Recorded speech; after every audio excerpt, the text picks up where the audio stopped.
Hi friends, എല്ലാവർക്കും സുഖമാണെന്ന് വിശ്വസിക്കുന്നു. ഒരു ബ്രേക്ക്ഫാസ്റ്റും ലഞ്ചും വീഡിയോ ആയിട്ടാണ് എത്തിയിരിക്കുന്നത്. പോകാം വീഡിയോയിലേക്ക്.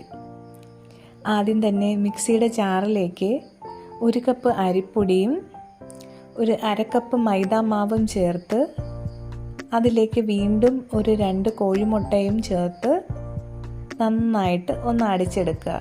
അതിന് വേണ്ടിയിട്ട് ഞാനിവിടെ 1/2 മുറിയുടെ തേങ്ങാപ്പാലാണ് എടുത്തിരിക്കുന്നത്. എന്നിട്ട് ആ തേങ്ങാപ്പാലൂടെ ഒഴിച്ച് മിക്സിയിൽ ജാറിലിട്ട് നന്നായിട്ടൊന്ന് അടിച്ചെടുക്കുക. അപ്പം ഈ ഒരു കൺസിസ്റ്റൻസിയിൽ മാവ് നന്നായിട്ട് അടിച്ചെടുക്കണം. എന്നിട്ട് ആവശ്യത്തിനുള്ള ഉപ്പും ചേർത്ത് പാനിൽ ചുട്ടെടുക്കുക. ഓരോന്നും ചുട്ട് വയ്ക്കുമ്പോഴത്തേക്കും നമ്മൾ കുറച്ച് നെയ്യും കൂടെ ഒന്ന് തേച്ച് കൊടുക്കണം.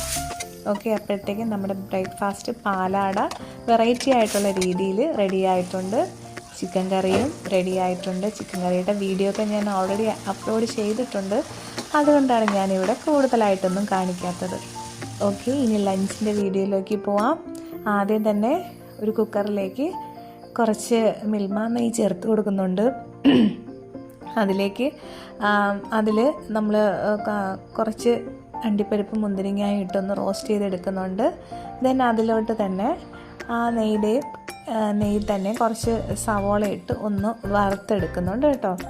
എന്നിട്ട് ആ വറുത്തെടുത്ത ബാക്കി വന്ന എണ്ണയിനകത്ത് നമ്മൾ സ്പൈസസ് എല്ലാം കൂടെ ഇട്ട് ഒന്ന് ജസ്റ്റ് ഒന്ന് ചൂടായി വരുമ്പോഴത്തേക്കും നമ്മൾ അരി എടുത്ത് വെച്ചിരിക്കുന്നതിൻ്റെ ഡബിള് വെള്ളം, ഇപ്പം 1 ഗ്ലാസ് അരിയാണെങ്കിൽ 2 ഗ്ലാസ് വെള്ളവും ചേർത്ത് ദെൻ കുറച്ച് കറിവേപ്പിലയും കൂടെയൊക്കെ ചേർത്ത് ഒന്ന് ഒരു വിസിൽ കേൾപ്പിക്കുക കുക്കറിനകത്ത്. ഇപ്പോൾ റൈസ് റെഡിയായി വന്നിട്ടുണ്ട്. ജസ്റ്റ് ബിരിയാണിക്ക് നമ്മൾ ദം ചെയ്യുന്ന പോലെ നമ്മൾ വറുത്തെടുത്ത സവോളയും അണ്ടിപ്പരിപ്പും മുന്തിരിങ്ങയും ഇട്ട് ഒന്ന് ജസ്റ്റ് ഒന്നും കൂടെ ഒന്ന് അടച്ച് വെച്ച് കൊടുക്കുക. അപ്പം ഈ വറുത്ത സവോളയുടെ മണത്തിൽ ഈ ചോറിരുന്ന് നല്ല ടേസ്റ്റി ആവും.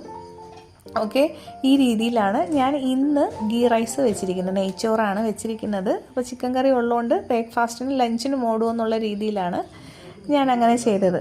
ഓക്കെ, അപ്പോൾ ഞാനിവിടെ ലഞ്ച് ബോക്സ് പാക്ക് ചെയ്യുകയാണ്. നെയ്ച്ചോറ് എടുത്തിട്ടുണ്ട്, അതുപോലെ തന്നെ കുറച്ച് ചിക്കൻ കറി എടുത്തിട്ടുണ്ട്. ചിക്കൻ കറി നല്ല വറ്റിച്ച് വെച്ചുകൊണ്ട് ഞാനത് ഇതിൻ്റെ അരുവത്ത് തന്നെയാണ് വെക്കുന്നത്. അപ്പോൾ ഉച്ചയ്ക്ക് ഒരു ബിരിയാണി സ്റ്റൈലിലെങ്കിൽ ആവും. ഓക്കെ, ദെൻ കുറച്ച് സലാഡ് കൂടെ ഉണ്ടാക്കിയിട്ടുണ്ട്. തൈരും സവോളയൊക്കെ ഇട്ട് മാത്രം ഇട്ടൊരു കുഞ്ഞ് സലാഡും വെച്ചിട്ടുണ്ട്. ബ്രേക്ക്ഫാസ്റ്റിന് നല്ല പാലാടയും ചിക്കൻ കറിയും ആണ്. വീഡിയോ ഇഷ്ടപ്പെടുകയാണെങ്കിൽ എല്ലാവരും ഒന്ന് ലൈക്കും സബ്സ്ക്രൈബും ചെയ്യണേ.